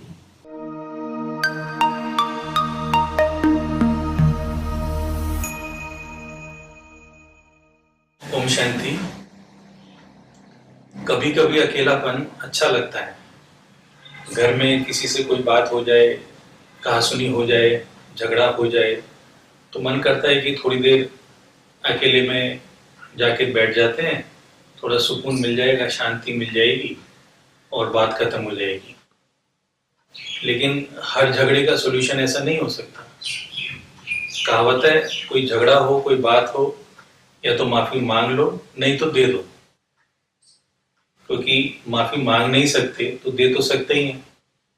मांगने से देना आसान होता है, लेकिन ये हमेशा पॉसिबल नहीं हो पाता है। कभी कभी अकेलापन लंबे समय तक चलता है। जैसे किसी की कोई मजबूरी हो, कोई बच्चे को स्कूल से, हॉस्टल से में रहना पड़े लंबे समय तक घर छोड़कर, या किसी व्यक्ति को अपने कार्यवश या कोई और कारणवश घर से दूर रहना पड़े लंबे समय तक, या कोई घर में किसी के पर्सनल फैमिली प्रॉब्लम हो जाए, कोई इशू हो जाए, या अभी जैसे लॉकडाउन चल रहा है तो लॉकडाउन के समय हम घर में ही बंद हैं लंबे समय तक, तो बहुत लोग अकेलापन का शिकार हैं। और अकेलापन अगर लंबे समय तक चलता रहे तो कुछ ना कुछ हमारे मन पर, बुद्धि पर और हमारे शरीर पर भी कुछ ना कुछ बीमारियां जरूर पैदा करता है। अगर हम मानसिक रोगों की बात करें तो अकेलापन किसी न किसी रूप में एंजाइटी, डिप्रेशन और घबराहट, नींद की गड़बड़ी रहना, कोई नशीले पदार्थों का सेवन करना, इस तरह की आदतें पड़ जाती हैं। और अगर शरीर के रोगों की बात करें तो शरीर पर कुछ ना कुछ दुष्प्रभाव जरूर होता है। सभी मानसिक रोग अकेले नहीं आते, किसी न किसी रूप में शरीर की बीमारियां जरूर लाते हैं अपने साथ। जैसे कि ब्लड प्रेशर में फ्लक्चुएशन होना, GIT problems, gastric acidity problems हो जाना, और अगर वर्स केसेस हो तो वर्स से वर्स हार्ट अटैक भी हो जाता है, ब्रेन अटैक जिसको स्ट्रोक कहते हैं वो हो जाता है। कई बार शुगर में फ्लक्चुएशंस होने लगती हैं डायबिटीज के मरीजों में। तो मानसिक रोग और शारीरिक रोग दोनों ही अकेलेपन से अगर लंबे समय तक चलता रहे तो जरूर किसी न किसी रूप में हमको असर करते हैं। अब अकेलापन का अगर कारण जानने की हम कोशिश करें तो अकेलापन सिचुएशन देखिए कोई भी हो सकती है, चाहे वो टेम्परेरी हो, चाहे वो लंबे समय चलने वाली हो। और अगर हम सिचुएशन को एग्जामिन करना देखें कि सिचुएशन तो बदलती रहेगी, आएगी, लंबे समय तक चलेगी, चाहे कुछ समय तक चलेगी, लेकिन उसके लिए हमारा क्या रिस्पॉन्स होता है, हमारा क्या रिएक्शन होता है, ये हम पर निर्भर करता है। क्योंकि सिचुएशन को हम कंट्रोल नहीं कर सकते। सिचुएशन तो कभी कुछ रही, कभी कुछ रही। अब हमारा क्या रिस्पॉन्स है वो अलग अलग रहता है। फर्ज कीजिए घर में कोई बात होगी, किसी व्यक्ति ने, किसी बड़े ने कुछ बात कह दी। अब वो बात तो एक थी, सुनने वाले 5 हो सकते हैं, तो ऐसी सिचुएशन में उन 5 का अलग अलग रिएक्शन होगा। अब कोई कहेगा चलो कोई बात नहीं, बात होगी, जाने दो। किसी का रिएक्शन होगा कि अरे ऐसे कैसे कह दिया, इनकी हिम्मत कैसी हुई। कोई कहेगा नहीं ये बात ठीक नहीं है, वो कोई कहेगा कि नहीं हमें देखनी चाहिए, हमारी क्या कमी है। तो सिचुएशन तो आएगी, बदलती रहेगी, लेकिन हमारा क्या रिस्पॉन्स होता है, हम कैसे रिस्पॉन्ड करते हैं उसको, ये हम पर निर्भर करता है। तो अकेलेपन का ये कारण कुछ भी हो, हमारा रिस्पॉन्स हमेशा अलग अलग होता है। इसी तरह तो लॉकडाउन में चल रहा है। कुछ लोगों ने अपनी हॉबीज बना ली है, कुछ ना कुछ, कोई कुछ घर में कुछ काम वगैरह सीख रहा है, कोई रीडिंग की हैबिट डाल रहा है, और कोई सिर्फ अपशब्द बोले जा रहा है सरकार को या समाज को कि ये क्या हो गया, दूसरे देशों को। तो कहने का मतलब है कि हमारा रिस्पॉन्स जो होता है अकेलेपन को, सबका अलग अलग होता है। अकेलेपन को बीट करने के लिए हम क्या करते हैं? हम अक्सर अपना मोबाइल फ़ोन निकालते हैं और उस पर व्हाट्सएप, फेसबुक, सोशल मीडिया, उस पर एंटरटेनमेंट करना, टाइम पास करना शुरू हो जाते हैं। उससे मन बढ़ जाता है तो टेलीविज़न देखने लगते हैं, या किसी दोस्त रिश्तेदार को फ़ोन मिला लिया, मन बहला लिया, उनके साथ कहीं बाहर घूमने निकल गए। किसी किसी को भूख ज़्यादा लगती है, अकेलापन खाने से सेटिस्फाई होता है तो कुछ ना कुछ खाने की आदत लग जाती है, उससे मोटापा होने का खतरा रहता है। लेकिन ये सब उपाय अकेलेपन को दूर करने के लिए टेम्परेरी होते हैं। किसी का अकेलापन ज़्यादा बढ़ जाए, इन सब उपायों से ना हो, तो फिर साइकियाट्रिस्ट के पास ले जाते हैं। साइकियाट्रिस्ट दवाई भी लिखते हैं और काउंसलिंग के लिए साइकोलॉजिस्ट के पास भेजते हैं।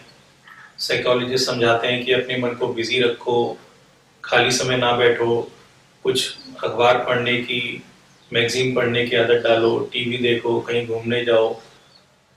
तो अगर हम ये देखें कि अकेलेपन के कारण क्या हैं, अकेलेपन का होना तभी होता है जब हम किसी न किसी व्यक्ति विशेष पर या वस्तु विशेष पर हम डिपेंडेंट हो जाते हैं। और जब हम डिपेंडेंट हो गए और वो चीज हमसे हट जाती है, दूर चली जाती है, उसके अभाव में हमें अकेलापन महसूस होता है। और जब अकेलापन महसूस होता है तो हमें यही सब टेम्परेरी, हम सोचते हैं कि कुछ ना कुछ हमें मिल जाए, टाइम पास हो जाए और मन बहल जाएगा, मन को शांति मिल जाएगी, खुशी होगी। लेकिन ये सारे के सारे टेम्परेरी उपाय हैं। और साइकियाट्रिस्ट हो गए या साइकोलॉजिस्ट हो गए, ये भी सब तो वही कर रहे हैं ना कि जो हम जिस चीज पर हम डिपेंडेंट थे, उन्हीं चीजों पर या वस्तुओं पर या व्यक्तियों पर ही डिपेंडेंट रहने की सलाह देते हैं। तो ऐसा नहीं कि वो गलत कर रहे हैं, वो साइंटिफिकली अपने हिसाब से सही कर रहे हैं। लेकिन अगर हम इसकी गहराई में जाएं कि क्या हमको ये परमानेंट सॉल्यूशन मिल सकता है इन सब चीजों से, क्या परमानेंट सुख या शांति मिल सकती है, क्या परमानेंट डिपेंडेंसी हमको इन चीजों पे मिल जाएगी जिससे कि हमेशा के लिए हमारा अकेलापन चला जाएगा? तो इसका मतलब ये है कि अगर कोई कहे कि मेरे जीवन में अकेलापन इस वजह से है क्योंकि फलाना फलाना कारण है, कि लॉकडाउन है या कोई फैमिली प्रॉब्लम है और उसकी वजह से मैं अकेला हूँ और मेरे पास और कोई चारा नहीं है, अकेला रहना ही पड़ेगा, और उसकी वजह से मुझे जो डिप्रेशन हो गया है या सुसाइडल थॉट्स आने लगे हैं, कभी कभी तो इतना ज़्यादा बढ़ जाता है कि सुसाइड भी कर लेते हैं। तो क्या ये कहना ठीक है उस व्यक्ति का कि डिप्रेशन आना तो नॉर्मल बात है, तो आएगा ही आएगा, ठीक है? या अगर मैं ओबेसिटी हो गई, मेरी शुगर फ्लक्चुएशन हो रही है या ब्लड प्रेशर मेरा फ्लक्चुएट हो रहा है टेंशन की वजह से, स्ट्रेस की वजह से, ये तो नॉर्मल है। क्योंकि अभी हमने देखा कि अकेलेपन के कारण तो कई सारे हो सकते हैं, लेकिन जो हमारा रिस्पॉन्स है वो सब लोगों का अलग अलग होता है। तो अगर रिस्पॉन्स अलग है तो हम ऐसी सिचुएशन में जो हमारे पास स्टिमुलस आया, जो बाहर की सिचुएशन आई, उसे ही दोषी मानते हैं या अपने आप को दोषी मानते हैं। आमतौर पर हमारा ये कहना होता है कि सिचुएशन दोषी है और हम तो ठीक है, उसी की वजह से ही हमारे पर ऐसा प्रभाव हो रहा है और हमारा ऐसा रिएक्शन हो रहा है। बट अगर हम इसकी गहराई में जाएं, अगर इसको महीनता से समझें, तो हमारा रिएक्शन तो अलग अलग है, सिचुएशन तो सभी के लिए कॉमन है। अगर सिचुएशन दोषी होती तो सभी पर एक जैसा असर आता, लेकिन सिचुएशन तो सब लोगों के लिए, चाहे लॉकडाउन हुआ, चाहे जो भी कारण रहा अकेलापन का, वो तो सबके लिए सेम रही, लेकिन हम सबका रिएक्शन उसके प्रति अलग अलग रहा। तो ये सिचुएशन को नहीं, ये हमारा दोष हुआ कि हम इस तरह से कर रहे हैं। और अगर हम ये जानने की कोशिश करें कि इसका सॉल्यूशन क्या है, क्योंकि अकेलापन तो चलो ठीक है, उसको तो हम चेंज नहीं कर सकते, वो तो सेम रहेगा सबके लिए। हमारा रिएक्शन हमारे मन, बुद्धि, संस्कारों पर डिपेंड करता है, हमारे एक्सटर्नल एनवायरनमेंट पे, हमारी अपब्रिंगिंग पे डिपेंड करता है कि हम उस पर कैसे रिएक्ट कर रहे हैं। तो हमारा रिएक्शन हमारे हाथों में है। हम बाहर की सिचुएशन को दोषी नहीं बैठा सकते कि उसकी वजह से ऐसा हो रहा है। और अगर हम सॉल्यूशन की बात करें कि आइडियल सॉल्यूशन क्या है। आइडियल सॉल्यूशन भी कहीं ना कहीं उसी पे डिपेंड करता है कि हमारे को शुरू किस वजह से हुआ। जैसे अकेलापन का कारण था कोई ना कोई डिपेंडेंसी, ठीक है, कोई ना कोई निर्भरता, चाहे व्यक्ति विशेष पर थी और चाहे कोई वस्तु विशेष पर निर्भरता थी, जिसकी वजह से हम अकेलेपन का जो सफर कर रहे हैं, चाहे वो हमारे मन पर है, मानसिक रोग हमारे बन रहे हैं या शरीर पर दुष्प्रभाव पड़ रहा है, तो वो सारा का सारा उस सिचुएशन की वजह से हो रहा है। तो सॉल्यूशन भी इसमें वहीं छुपा हुआ है कि हमें कोई ना कोई ऐसा सपोर्ट सिस्टम चाहिए कि जो हमको निर्भरता भी पूरी दे, जिस पर हम पूरा निर्भर हो सकें, और उसके साथ साथ हमको पूरी मन की शांति और खुशी भी दे। तो ऐसा क्या हो सकता है अगर हम आइडियल सॉल्यूशन की बात करें? कोई ऐसा सॉल्यूशन जो हमारे पास हमेशा हो, हम उससे अपने मन की बात कर सकें, हम उससे जो दिल की बात है कुछ भी कह सकें, हमारा वो हाथ पकड़ सके, हम उसके साथ हमेशा रह सकें और हमेशा दिखाई दे। आइडियल सॉल्यूशन तो ये हो गया। तो अगर हम सोचें कि भाई या और कभी हमारा एंटरटेनमेंट करने के लिए मन करे तो वो हमारा एंटरटेनमेंट भी करे। तो इसके लिए मैं आपको कुछ शेयर करना चाहता हूँ, कुछ ऐसी चीजें जो सिर्फ मेरे अनुभव से है, बल्कि मेरे जैसे लाखों भाई बहनों से हैं के अनुभव से है, जो कि इसमें काफी समय से इस आध्यात्मिकता से कहें, इस स्पिरिचुअलिटी से कहें, इस सॉल्यूशन टू प्रॉब्लम्स फाइंडिंग कहें, उससे जुड़े हुए। तो 3-4 चीजें मैं शेयर करना चाहूंगा।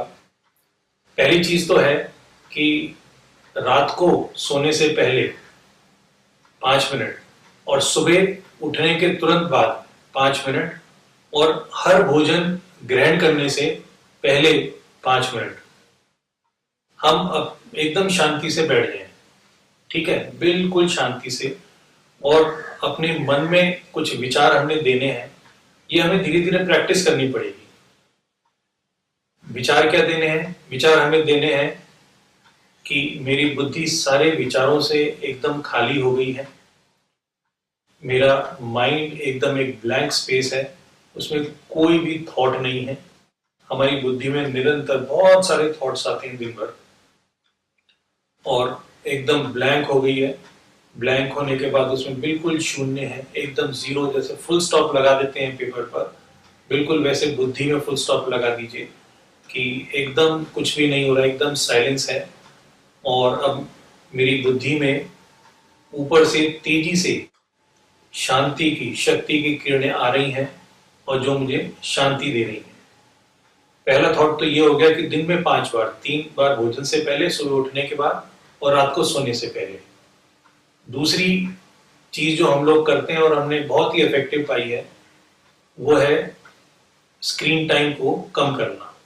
सुबह उठने के 1 घंटे के बाद तक और रात को सोने के 1 घंटे पहले तक नो स्क्रीन टाइम।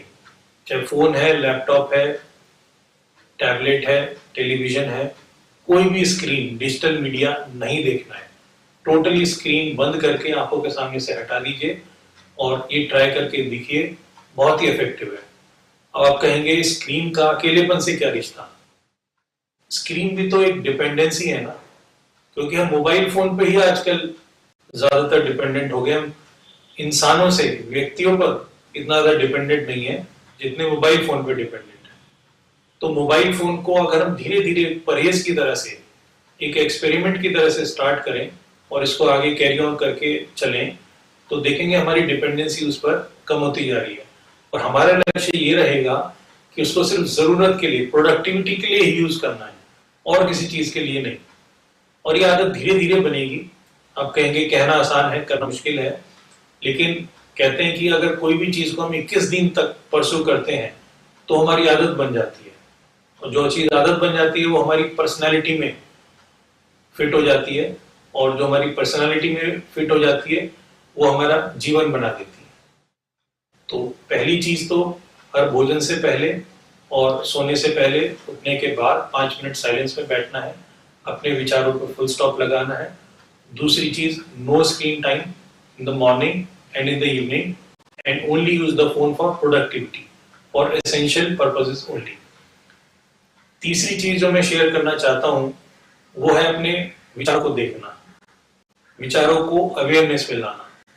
अब ये अवेयरनेस क्या चीज है और विचारों को अवेयरनेस में कैसे लाया जाए। जैसे ही सबसे पहले कोई नेगेटिव थॉट आता है, अकेलेपन का, कि मैं अकेला हूं, मेरे पास कोई सहारा नहीं है, मेरे पास कोई व्यक्ति नहीं है देखने को, बात करने के लिए, तो उस थॉट को तुरंत ही इस अवेयरनेस में लाना है कि हाँ, ये मेरे को नेगेटिव थॉट्स, ये यूजलेस थॉट्स, एक होते हैं नेगेटिव, एक यूजलेस थॉट्स जिनका कोई यूज नहीं है, भले ही वो नेगेटिव ना हो, बट वो चलते रहते हैं हमारी बुद्धि में निरंतर, हमारे बैक ऑफ द माइंड में।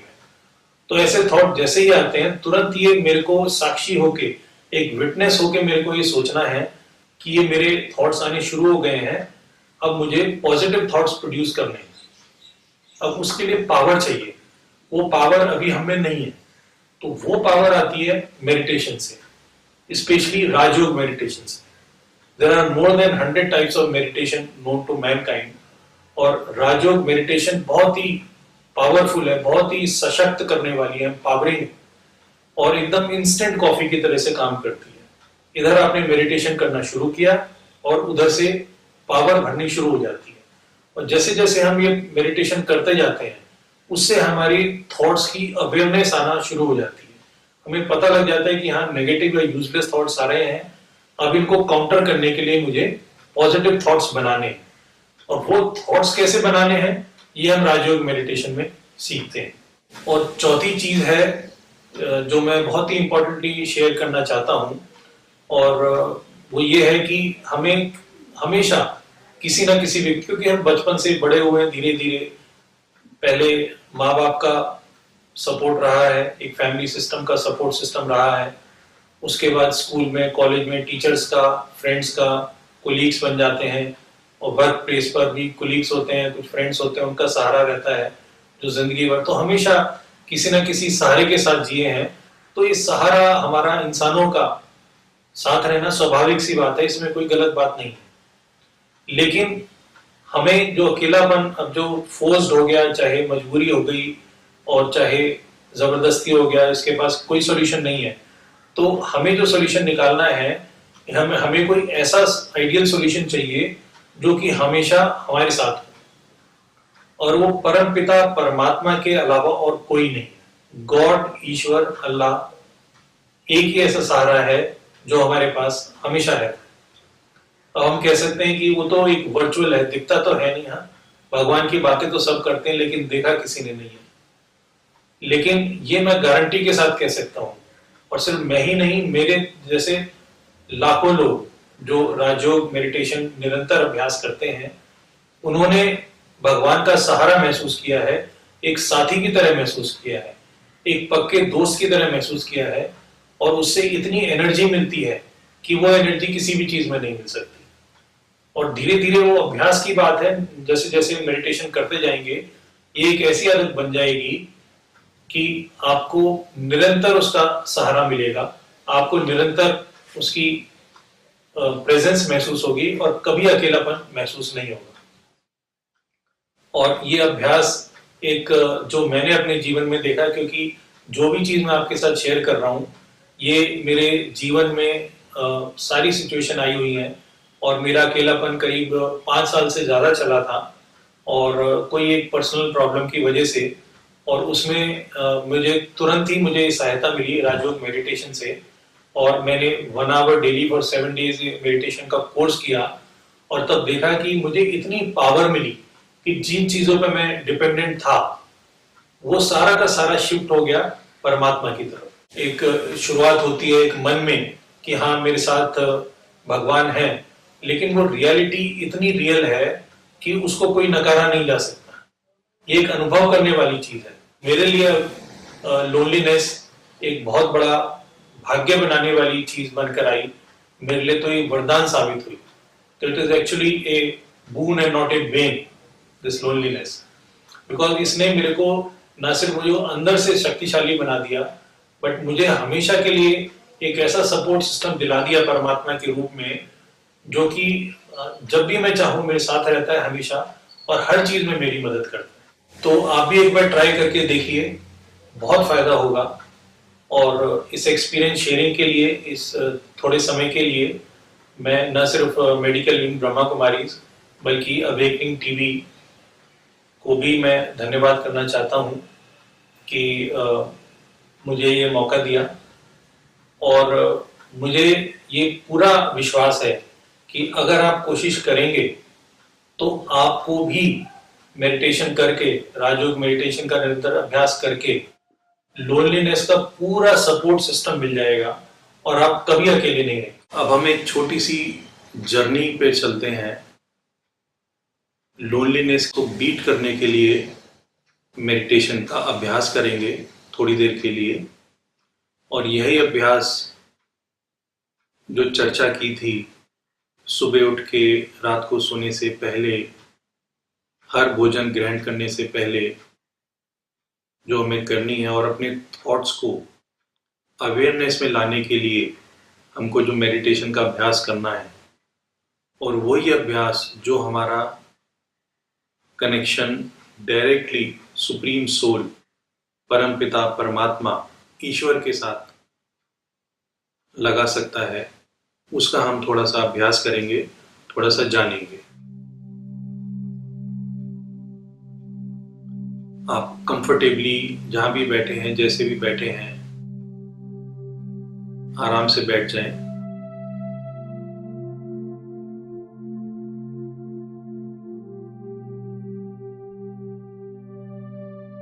अपने सारे विचारों को देखें।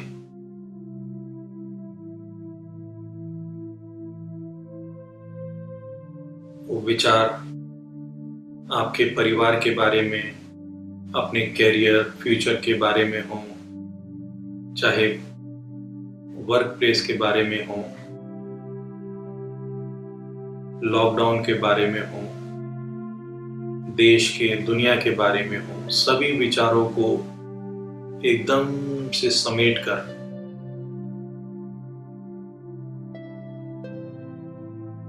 फुल स्टॉप लगा दीजिए।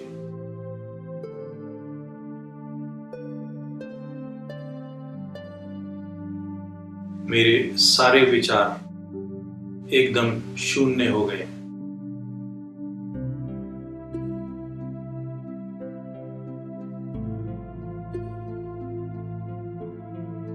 विचारों को शून्य करके अपने माथे के बीच में भ्रुकुटी पर फुल स्टॉप लगा दीजिए।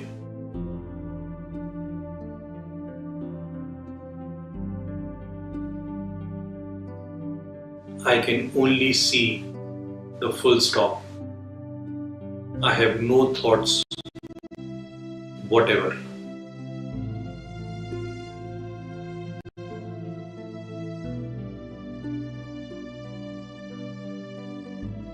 ये फुल स्टॉप शून्य एक ज्योति बिंदु है, एक पॉइंट ऑफ लाइट है।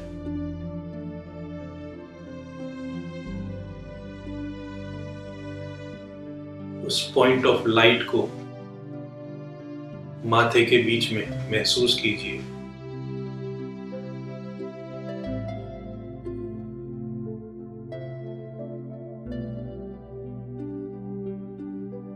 वो पॉइंट ऑफ लाइट धीरे धीरे मेरी बुद्धि के बीच में जा रहा है, ऐसा इमेजिन कीजिए। और धीरे धीरे उससे निकलती हुई लाइट सारी बुद्धि में फैल रही है। पॉइंट ऑफ लाइट धीरे धीरे बड़ा हो रहा है और उससे निकलती हुई लाइट सारी बुद्धि में फैल रही है।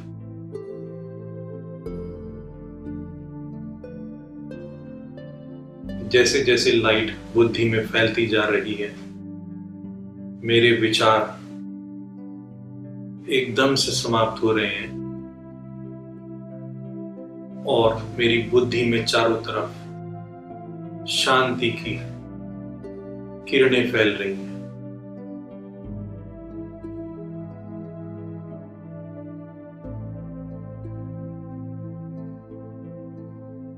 मेरे मन में चारों तरफ शांति की किरणें फैल रही हैं। I am feeling relaxed. I am at peace. I have no worries whatsoever. I have no stress, no tension.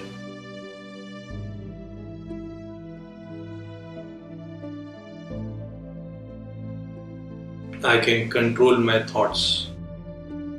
I am the master of my senses. मेरी इंद्रियां मेरे वश में हैं। मैं अपने शरीर का मास्टर हूं। मैं अपने विचारों का मास्टर हूं। मैं अपने मन का और बुद्धि का भी मास्टर हूं।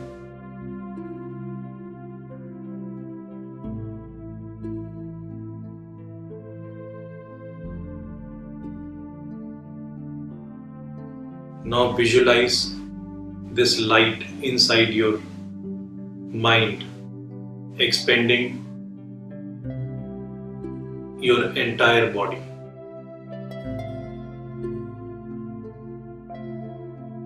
लाइट की किरणें पॉइंट ऑफ लाइट से निकलकर मेरी बुद्धि को प्रकाशित कर चुकी हैं और अब मेरी गर्दन, मेरे दोनों हाथ, मेरे चेस्ट, एब्डोमेन, मेरे दोनों लोअर लिम्स, फीट तक प्रकाश पहुंचा रही है।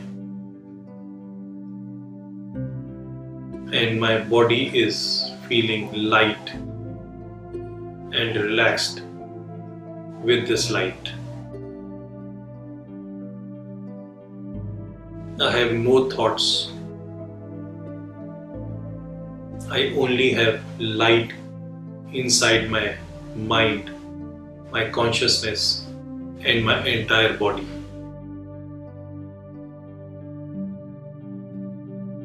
The light is filling me with enormous energy and relaxation.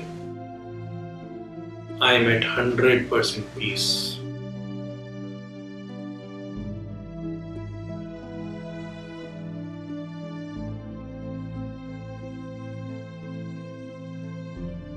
Now let me come again back to the point of light in the center of my mind, and from there मैं इस light के माध्यम से वापस अपने forehead के मध्य में आ गया हूं और एक छोटी सी जर्नी के लिए चलता हूं। मैं पॉइंट ऑफ लाइट अपने फोरहेड से ऊपर आकाश की ओर तेजी से चलने लगता हूं। मैं पॉइंट ऑफ लाइट अपने शरीर से निकलकर अपने शरीर को देखा, आसपास देखा और तेजी से बादलों की तरफ बढ़ चला।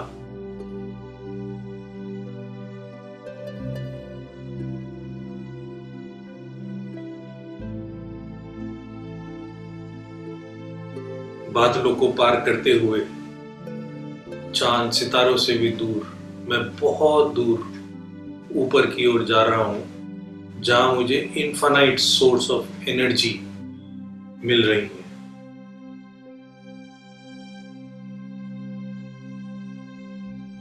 सोर्स ऑफ एनर्जी इतना बड़ा पावर हाउस है, उससे मुझे लाइट मिल रही है और लाइट के साथ साथ पीस की और हैप्पीनेस की एनर्जी मिल रही है।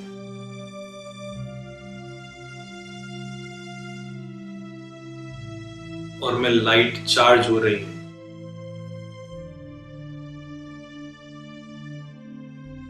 मुझे उस सोर्स ऑफ एनर्जी, परमपिता परमात्मा ईश्वर, जो मेरा सच्चा साथी है, जन्म जन्म का साथी है, पिछले जन्म का भी साथी है, इस जन्म का भी और मेरे अगले जन्म का भी साथी है, जो कि मेरे सब साथ छूट गए, लेकिन ईश्वर का साथ मेरे साथ हमेशा बना हुआ है और बना हुआ रहेगा। मुझे उस ईश्वर से इनफाइनाइट रेस ऑफ एनर्जी मिल रही है और मैं लाइट चार्ज हो रही हूँ और मुझे बहुत पावरफुल रिलैक्सेशन और शांति का अनुभव हो रहा है। मेरे पूरा मन और बुद्धि, कॉन्शियसनेस, सुप्रा कॉन्शियसनेस सभी बहुत रिलैक्स्ड महसूस कर रहे हैं। मुझे किसी की कमी महसूस नहीं हो रही है। I am not feeling lonely at all. I always have the support of my Almighty Father, God. He is always there with me. He has always been with me. He will always be with me.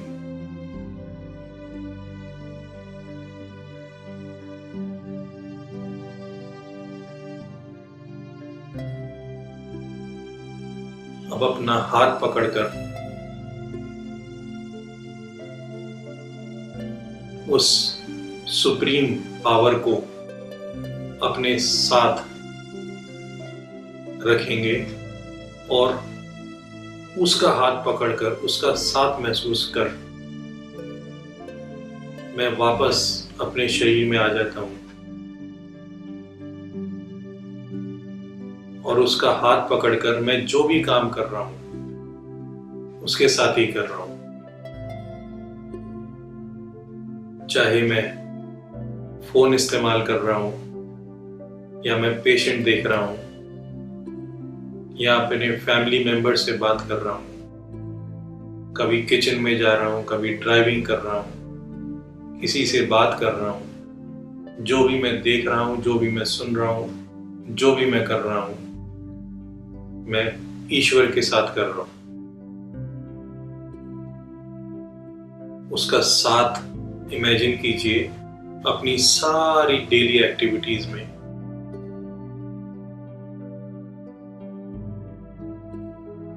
और promise कीजिए कि मैं, हे भगवान, आपका साथ कभी नहीं छोड़ूंगा, क्योंकि आपने कभी मेरा साथ नहीं छोड़ा है। मैं जो भी करूंगा आपके साथ करूंगा, आपके साथ देखूंगा, साथ सुनूंगा, साथ खाऊंगा, आपके साथ चलूंगा, आपके साथ ही बोलूंगा, मैं आपके साथ रहूंगा। और सबसे बड़ा, सबसे पावरफुल थॉट है, मैं आपके साथ ही सोचूंगा,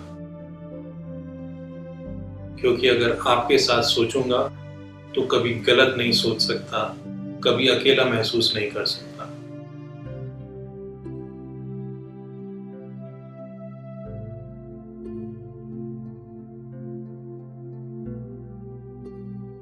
मैं आपके साथ ही हमेशा सोचूंगा, आपके साथ ही रहूंगा। आपकी इनफाइनाइट रिलैक्सिंग पावर्स मेरे साथ रहेंगी और मैं जो भी दिन भर एक्टिविटी करूंगा आपके साथ ही करूंगा।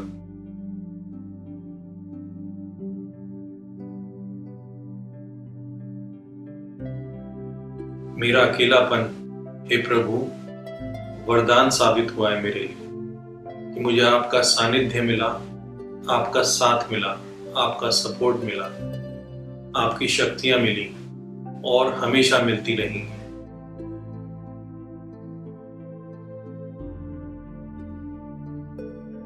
मुझे तो आपके साथ ही अकेले रहने में आनंद आता है, खुशी रहती है।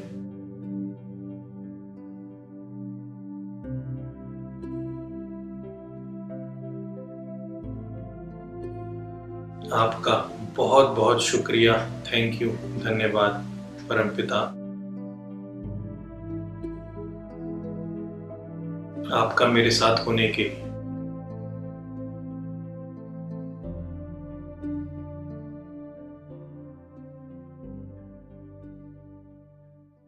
इस मेडिटेशन का अभ्यास अगर हम रोजाना दिन में 5 बार करेंगे और आदत डाल लेंगे तो हमें इतनी असीम शक्ति और शांति का सानिध्य प्राप्त होगा कि हम कभी भी अकेलापन महसूस नहीं कर सकते।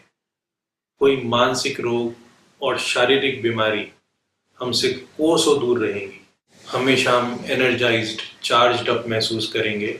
इस मेडिटेशन का अभ्यास जब भी समय मिले, ज़रूरी नहीं 5 मिनट करना है, आधा घंटा करना है, 1 मिनट, 10 सेकेंड, आधा मिनट, 2 मिनट, जब भी समय मिले ज़रूर कीजिए।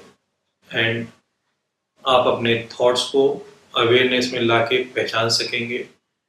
जो उसका रिएक्शन है वो नेगेटिव की जगह पॉजिटिव हो जाएगा और आपका जीवन हमेशा के लिए, न सिर्फ ये जीवन बल्कि आने वाले सभी जीवन परिवर्तन हो जाएगा उनका, और आपका जीवन और आने वाले सभी जीवन इतने वरदानी साबित होंगे कि आप कल्पना भी नहीं कर सकते। ओम शांति।